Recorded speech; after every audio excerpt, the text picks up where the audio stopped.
I'm here at the 18th session of the United Nations Commission on Sustainable Development with Duncan.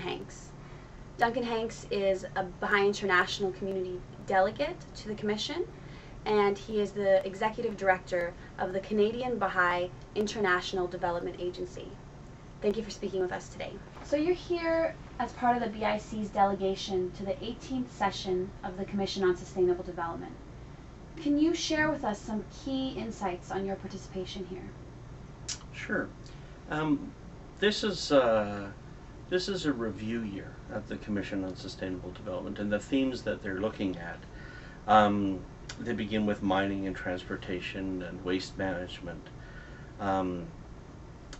transportation, and the last area is a 10-year review of the framework of programs on sustainable consumption and production patterns.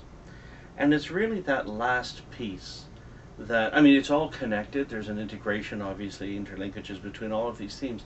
But looking and addressing that question of what are the questions and underlying assumptions and the drivers of sustainable consumption and production is a big part of the dialogue and the discourse that's happening here at this particular commission. And as you can imagine, the complexity of issues is enormous. But getting at the key assumptions that underline these ideals around sustainable development is really the key focus for us. So in general, the purpose of a review year, which is separate from a policy year that comes next year, is to look at the obstacles, the constraints, the challenges, as well as the practices and lessons learned. So during the course of the last 2 weeks, we've been going to side events and we've been going to the main sessions and hearing from member countries and from a whole host of actors about some really interesting initiatives that are being taken to address questions of sustainability. The key issue for us, however, is to go beyond sort of the material and the technological solutions that a lot of people are discussing. Because as you can imagine, if we're talking about sustainable consumption and production patterns, it really is a question of values. It really is a question that what is it that drives the perception of who we are. And so this is giving this space of the CSD is really an opportunity to rethink what should be those drivers. What is a driver? This idea of economic growth as a driver for humanity's progress, that's something we've been experiencing for several hundred years. How equitable is the distribution of that? I think there's some serious space to reflect on that. How just has it been? How fair in its distribution? These are the big questions. The challenges for wealthier nations in terms of addressing what consumption patterns look like seriously needs to be looked at. There's simply not enough physical and material resource on the planet for the entire world to sustain the level of quote-unquote prosperity that those wealthier nations have.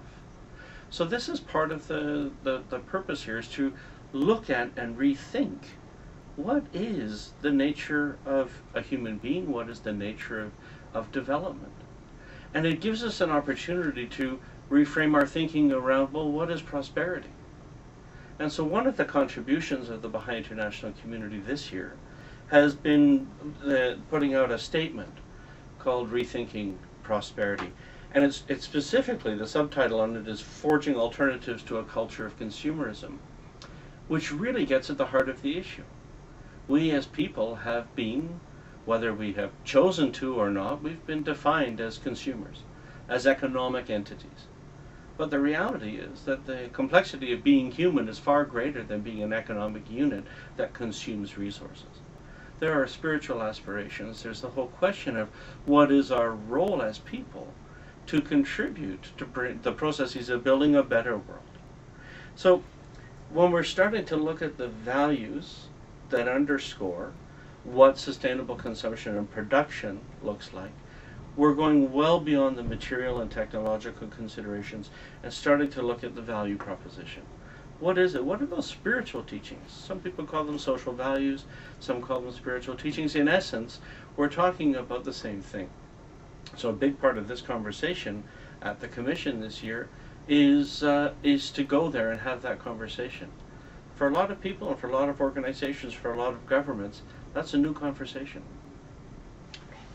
During the process of the Commission, there are side events and learning events that take place. And what's so interesting is to see the level of innovation and the level of experimentation and creativity that people are bringing to find solutions. So, you know, it's not, on the outset it seems like a real daunting challenge to be addressing the questions of values, but the number of organizations that are actually seriously looking at this has been really inspiring. And I think it bodes well for humanity, the fact that that level of creativity and innovation is being brought. For example, typically when we talk about progress and prosperity, there is a lot of discussion about GDP as being the definitive measure. There has been so many different activities to explore alternative measures of human happiness. So organizations have been seriously questioning. The interesting thing about GDP is it's clearly an economic framework. It comes from that model and it reflects that. But people are starting to say there are so many alternatives that really speak to broader questions of what human prosperity looks like. Again, it's getting down to those, what are the values that really are important? Solidarity, relationships, love, affection. There's a whole host of them, but I mean, even participation itself as a value. They're starting to look at what are those various indicators that should come together to reinvent really a way to define what human progress is really about. So those types of trends, and I can't, you know, there have been so many different models presented, but they all are getting at the same thing. It's that recognition that economics and technology and the material aspect of progress is important, but it's not allowing the entire conversation to be shaped and defined and limited to that. Rather, it's broadening the conversation. It's looking at these other questions of the values and the principles that really do contribute ultimately to human happiness and to redefining the concept of prosperity. So I think for the Baha'i international community to be able to participate in those conversations and to be able to learn from the innovation that's taking place and as well contribute to it has been a really, really rewarding aspect of this year's participation at the Commission. Thank you for sharing those thoughts.